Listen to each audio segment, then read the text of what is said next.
Liverpool recently returned back to pre-season and are gearing up for the new campaign, with the club's first friendly set to take place next week. However, the club are not yet done in the transfer market and are heavily expected to bring in a few additions and see some players depart between now and the end of the season. In today's video, we'll discuss what sources have said with regards to two big exits, whilst also going over all the latest Liverpool news from the last 24 hours. There is so much to cover in today's video.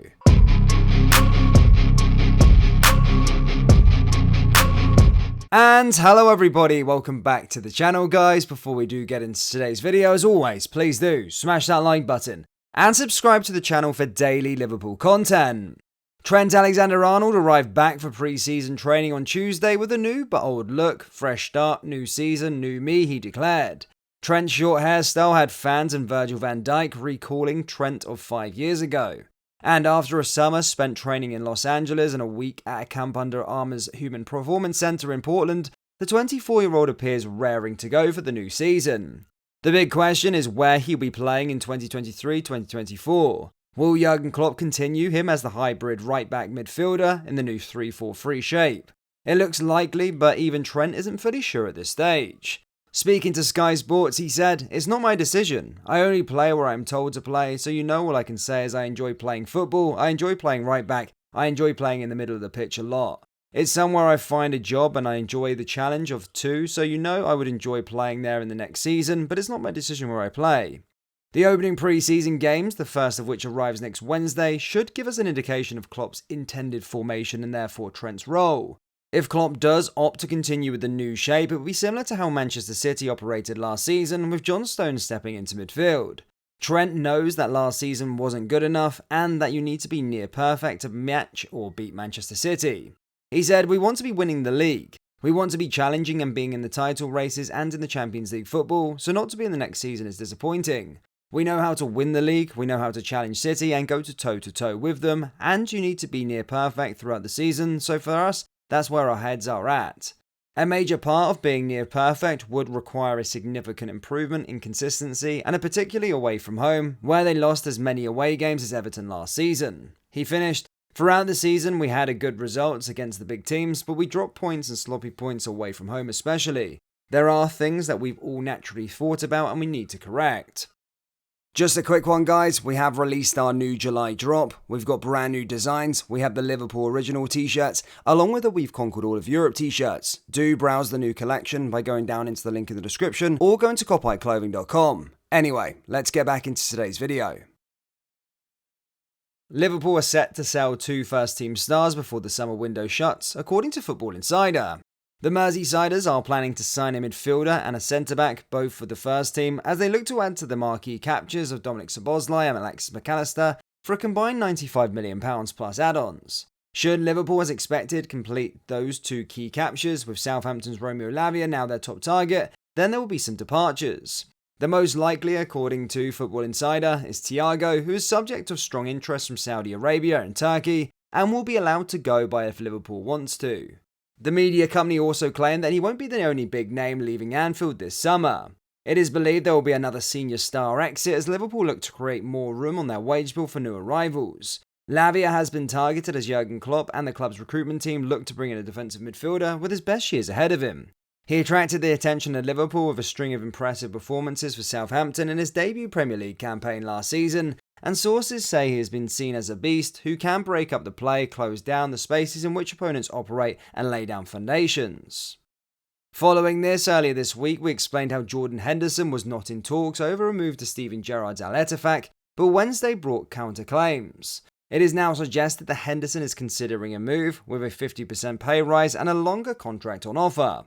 It all sounds a lot like 2021, when seemingly the player's representatives leaked interest from other clubs in order to force the club to offer him a new contract, one that keeps their now 33-year-old at Anfield until his 35th birthday. Quite what Henderson expects this time is anyone's guess, but a conversation appears to have been had in the last few days, and Henderson isn't happy about the lack of assurances that he's been given about his role. Contrasting, the press gang reports Ben Jacobs says Henderson isn't going anywhere and has no plans to join Al Ettifaq. Liverpool players are back for pre-season and their first friendly of the summer is a week away, so how does the Reds' plans compare to the other Premier League sides? There's a wide range of approaches to pre-season taken this summer, to say the least. Manchester United have 8 friendlies lined up, while Manchester City have just 3 friendlies plus the Community Shield. After last summer's failed pre-season, something Jurgen Klopp admitted earlier in the year, Liverpool's pre-season looks a lot calmer than previous summers. The Reds will just play 5 games, which is fewer than usual, and partake only in games while in Germany and Singapore than back in England at Deepdale.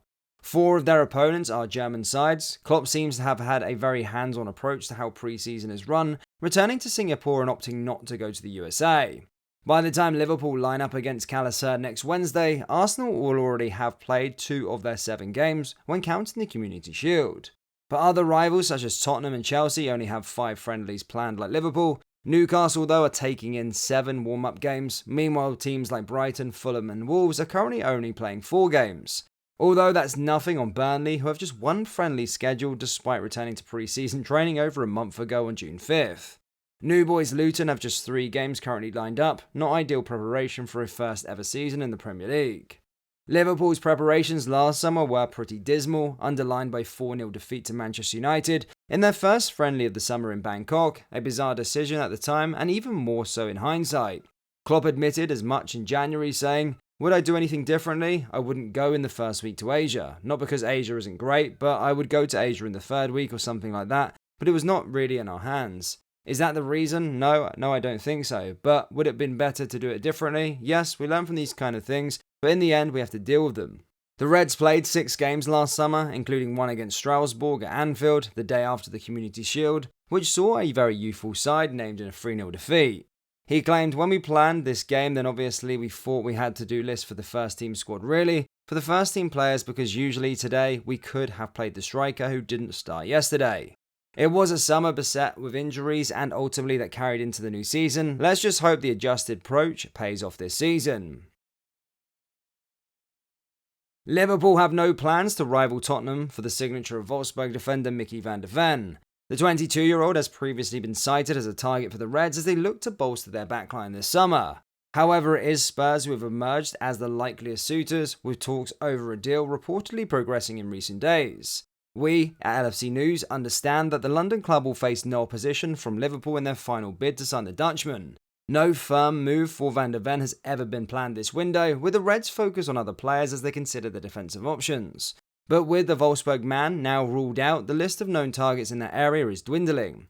Sporting's Inacio had been also suggested as a potential signing capable of playing in the left-hand side of Liverpool's new defensive shape, but sources told us that the Portuguese is not being chased by Jurgen Klopp this summer. That only leaves Levi Colwill, who spent the last few weeks in his immense talent as a part of the under-21s England team that secured Euros victory in Georgia, as a confirmed target. The 20-year-old has had plenty of admirers at the AXA training centre, but it is unlikely that Chelsea would allow him to leave this summer without a fight. Mauricio Pochettino is reportedly keen to convince Colwill, who has just 2 years remaining on his current deal, that he has a future at Stamford Bridge. Liverpool fans, what do you make of Jordan Henderson and Thiago, and are they players you want to keep this summer? Yes or no? Let me know down there in the comment section below. That brings us to the end of today's video. As always, please do smash that like button and subscribe to the channel for daily Liverpool content. Thank you, and I'll see you all next time. Take care. Peace.